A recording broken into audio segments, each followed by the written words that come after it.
Quand on vient habiter à Saint-Manabé, à Saint-Julien ou au Camouin ou aux Acates, on fait parfois un sacrifice financier d'ailleurs, c'est ce que font les Marseillais qui décident d'habiter là, justement pour élever ses enfants avec une qualité de vie certaine. Si on va payer plus pour retrouver le béton, c'est juste se foutre de la gueule des gens qui ont fait ce sacrifice en termes de loyer ou en termes d'achat. Et puis, qu'en est-il? Ils ont tout le temps le mot écologie à la bouche, mais ils ne l'ont qu'à la bouche, que ce soit Renaud Muselier à la région ou que ce soit Martine Vassal à la métropole. Mais là, en termes d'écologie, c'est un massacre. Dans les 11e et les 12e, c'est un drame. Ça fait des années que tout cela s'intensifie. Ici, nous sommes à Saint-Manabé et c'est devenu un cauchemar. Parce que derrière des complexes immobiliers qui se construisent, eh bien, c'est en moyenne 20% de trafic, de trafic automobile en plus. C'est évidemment des espaces verts qui disparaissent. Et puis, ce ne sont pas des infrastructures qui arrivent. C'est-à-dire qu'il n'y a pas de transport public en plus. Il n'y a pas de crèche, il n'y a pas d'école, il n'y a même pas de parking. Déjà, le parking, c'est de la bétonisation, mais il n'y a même pas de parking pour se garer. Donc, ça fait des embouteillages de fou. Et c'est à Saint-Manabé, c'est à Saint-Julien, c'est au Caillol, c'est à la Valentine, c'est à Éour, c'est aux Acates, c'est de partout. Et dans les 13e et 14e arrondissements, c'est le même constat que dans les 11e, 12e. C'est ces espaces verts, boisés, qui constituaient le dernier poumon vert des quartiers nord, sacrifiés. Et il n'y a aucun équipement public. Les écoles sont saturées. La circulation, c'est la même chose.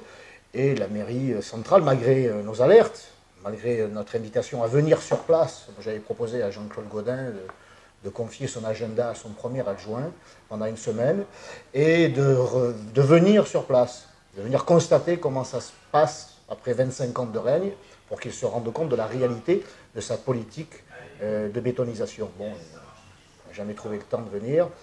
Par contre, les bétonneurs, eux, sont venus et la qualité de vie des habitants s'en trouve affectée.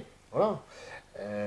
Et encore une fois, rien ne le justifie, si ce n'est l'appétit insatiable de certains auquel répond la municipalité le doigt sur la couture. Donc il y a toujours ce double discours très caractéristique de nos adversaires où ils disent quelque chose sur le terrain, non à la bétonisation, et puis quand ils sont à la mairie centrale, ici systématiquement, ce qui n'est pas le cas je crois dans le 13-14. Dans les 13e et 14e arrondissements, depuis notre élection, lorsque j'ai été maire, ces 3 années passées à la tête de cette mairie, et depuis 2017 sous la direction de Sandrine Dangiou, nous émettons un avis systématiquement défavorable. Pas parce qu'on est contre systématiquement, pour des raisons très concrètes. Il n'y a pas assez d'équipements publics, la circulation c'est insupportable, la pollution, etc. Bon. Le massacre des espaces verts, parce que nous c'est toute cette bande de Château-Gombert, Saint-Mitre, le Merlan, Sainte-Marthe, voilà, tous ces quartiers nord dans lesquels il faisait encore très bon vivre, eh bien, nous alertons la mairie centrale sur la qualité de vie. Elle n'en tient jamais compte. À chaque fois qu'un programme ne correspond pas, ne remplit pas les conditions vis-à-vis de l'environnement, vis-à-vis de la qualité de vie, eh bien on dira stop. Et si on est à la mairie centrale, de la même manière, à chaque fois, eh bien on dira stop lorsque ces conditions ne seront pas remplies dans l'intérêt des Marseillais, dans l'intérêt de la qualité de vie des Marseillais. Il faut bien que les gens se logent, il faut bien que Marseille se développe, mais pas au détriment d'un équilibre et de ce besoin qu'ont les Marseillais de vivre en contact quand même avec la nature et pas seulement avec la mer. Hein. Il n'y a pas avec la mer à Marseille, il y a aussi ces collines qu'il nous faut préserver. Et nous n'avons pas attendu que l'écologie soit à la mode depuis ces élections européennes pour la défendre. Donc moi, ce que je souhaite, c'est que ces professionnels du bâtiment se préoccupent davantage de la rénovation de ces immeubles qui existent et qui, on le sait depuis le 5 novembre, même si nous le savions avant, en tout cas l'événement a été assez fort pour alerter tout le monde sur la vétusté de beaucoup trop d'immeubles à Marseille.